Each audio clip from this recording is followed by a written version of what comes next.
नमस्कार साथियों, संकल्प अकेडमी के यूट्यूब चैनल पर आप सभी का हार्दिक स्वागत है। तो दोस्तों, आज हम एक ऐसे व्यक्ति के बारे में जानेंगे जिसने एक पूरे वंश का सर्वनाश कर दिया था। और भारत के इतिहास में ऐसे कई व्यक्ति हुए हैं जिन्होंने अपने दम पर, अपने डंके की चोट पर इस देश में अपना लोहा मनवाया है। उन्हीं में से एक व्यक्ति थे चाणक्य, जिनको हम विष्णुगुप्त या कौटिल्य के नाम से भी जानते थे। चाणक्य ने अपनी विद्या से, अपनी बुद्धि से और अकेले दम पर एक नंद वंश का, जो कि सर्वशक्तिमानी वंश था, उसका सर्वनाश कर दिया था। तो आइए आज हम इस वीडियो में उन्हीं के नंद वंश का संहार या नंद वंश का अंत किस तरीके से हुआ था उसको जानना शुरू करते हैं। तो बात है, जब भारत पर शिशुनाग वंश का अंत करके महापद्म नंद नंद वंश की स्थापना करता है। जो नंद वंश का टाइम पीरियड है वो 344 ईसा पूर्व से 322 ईसा पूर्व तक रहता है। तकरीबन यह वंश, जो नंद वंश है, 22 वर्षों तक भारत पर शासन करता है। जो नंद वंश का जो संस्थापक था महापद्म नंद, यह बहुत ही कठिनाइयों में पड़ा बला हुआ था और इसको उग्रसेन के नाम से भी जानते थे। गरीबी इसने देखी थी। और जब इसने शिशुनाग वंश का अंत किया और शिशुनाग वंश के अंत करने के बाद इसने एक शूद्र वंश की नींव डाली। जो भारत के इतिहास का पहला शूद्र वंश था वो था नंद वंश, और इसका संस्थापक था महापद्म नंद, जो कि यह सभी ब्राह्मणों की बहुत इज्जत करता था। लेकिन क्या होता है, इसके 9 पुत्र होते हैं जिन्हें नवनंद के नाम से भी जाना जाता है। अब जब महापद्म नंद की मृत्यु हो जाती है तो उसका जो पुत्र है वो धनानंद, जिसको धनानंद या घनानंद के नाम से भी जानते हैं, वह जो मगध के साम्राज्य पर बैठता है, जो पाटलिपुत्र का राजा बनता है। यह सत्ता की नशे में इतना चूर था कि इसको कुछ नहीं दिखता था। यह सभी का अपमान करता था और इसके शासन में या इसके राज्य में जब भी कोई ब्राह्मण आता था तो इसको लगता था कि ये सब लोग ऐसे ही आते हैं और धन वगैरह इन लेकर ये चले जाते हैं। तो यह सबकी अवहेलना करता था और इसमें अहंकार कूट कूट कर भरा हुआ था।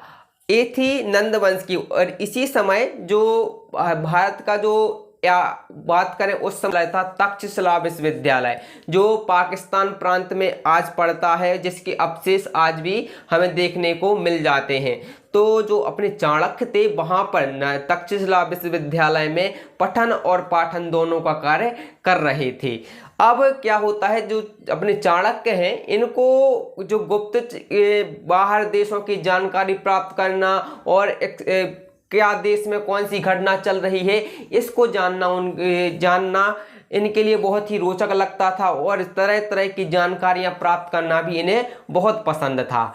अब क्या होता है, जब चाणक्य के पास में भी दूर दूर से जो विदेशी यात्री आते थे वो बताते थे किस देश में क्या चल रहा है। तो उन्हीं में से एक जो विदेशी व्यक्ति थे उनने चाणक्य को बताया कि सब एक विदेशी आक्रांता है सिकंदर, जो भारत की तरफ बढ़ रहा है और वह पूरे विश्व विजय के अभियान पर निकला हुआ है और इसने तकरीबन लगभग सारे देशों को विजय कर लिया है और अब इसकी जो सेना है वो भारत की तरफ आगे बढ़ रही है।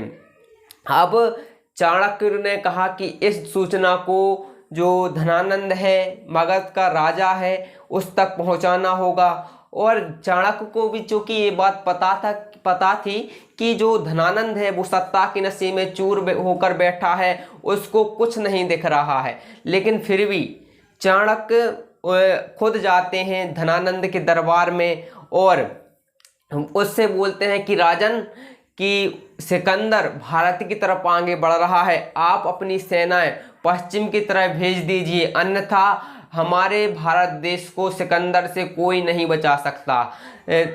ये सुनता है धनानंद, चाणक्य की बातें सुनता है, लेकिन उसको एक कान से सुनता है दूसरे कान से निकाल देता है, बोलता है ठीक है आपने बोल लिया, आप निकल जाइए, ऐसा अपमान करता है।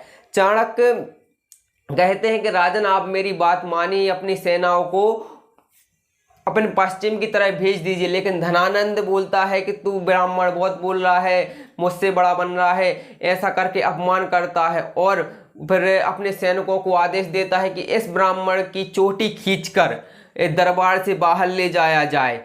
तभी वहाँ से जो चाणक्य हैं उनकी शिखा है, जो ब्राह्मण होते थे पहले के समय में चोटी रखते थे, आज भी बहुत से ब्राह्मण चोटियाँ रखते हैं, तो उनकी क्या शिखा खुल जाती है चाणक्य की, और वो प्रतिज्ञा लेते हैं कि मैं धनानंद तेरे रक्त से जब तक अपनी शिखा को धो नहीं लूंगा और तेरे वंश का अंत नहीं कर दूंगा, मैं अपनी शिखा को नहीं बांधूंगा। धनानंद बेइज्जत होकर और अपने अंदर एक आक्रोश लेकर वहां से आ जाते हैं और उनके मन में एक ज्वाला जल रही होती है कि मुझे किसी ना किसी तरह से इस वंश का अंत करना है।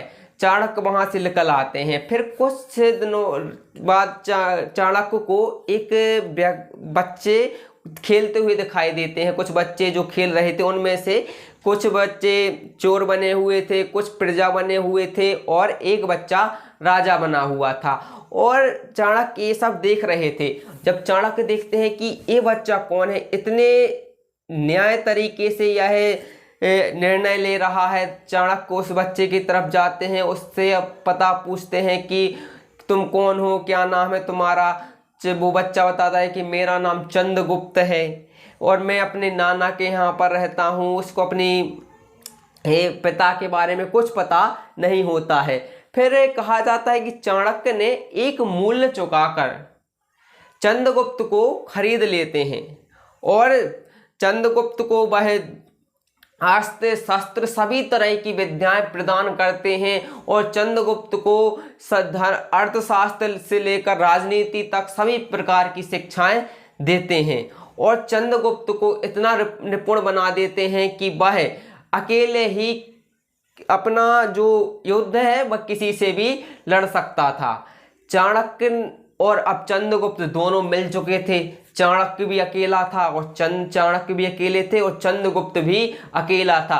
अब दोनों मिलकर इतने बड़े साम्राज्य का, जिसके पास चतुष्रंगणी सेना, मतलब जिसमें पैदल, हाथी, घोड़ा सभी प्रकार की सेनाएं थी, और चाणक्य और चंद्रगुप्त दोनों अकेले थे। अब इतने बड़े साम्राज्य का अंत कैसे किया जाए, ये चाणक्य और चंद्रगुप्त सोचते हैं और इसके लिए आवश्यकता पड़ी धन की कि धन कहाँ से आएगा और सेना की।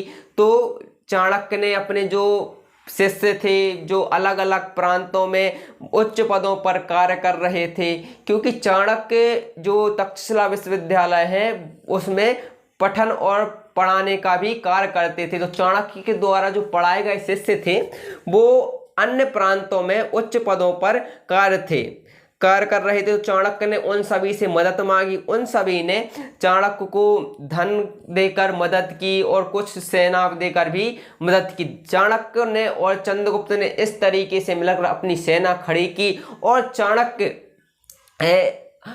पाटलिपुत्र की तरफ आक्रमण करने के लिए बढ़ चलते हैं। और चाणक्य और चंद्रगुप्त दोनों जब पाटलिपुत्र पहुंचते हैं तो यहाँ धनानंद और चंद्रगुप्त की सेनाओं के बीच में भीषण युद्ध होता है और चंद्रगुप्त अंत में धनानंद की गर्दन काटकर चाणक्य के अर्पण करते हैं कि गुरुदेव आप इससे अपनी शिखा धोकर इसके रक्त से अपनी प्रतिज्ञा पूर्ण कीजिए। चाणक्य अपनी प्रतिज्ञा पूरी करते हैं और फिर उसके बाद चाणक्य ही अपने जो हाथों से चंद्रगुप्त का राज्याभिषेक करते हैं और चंद्रगुप्त को भारत का सम्राट बनाते हैं। तो आपने देखा किस तरीके से एक व्यक्ति ने पूरे वंश का सर्वनाश कर दिया और एक छोटे से व्यक्ति को भारत का सम्राट बना दिया। ये थे हमारे चाणक्य, जिनके हम इतिहास में विष्णुगुप्त के नाम से भी जानते हैं। उम्मीद करते हैं आपको हमारा ये सेशन बहुत ही पसंद आया होगा। तो वीडियो को लाइक करें, चैनल को सब्सक्राइब करें। जय हिंद, जय भारत।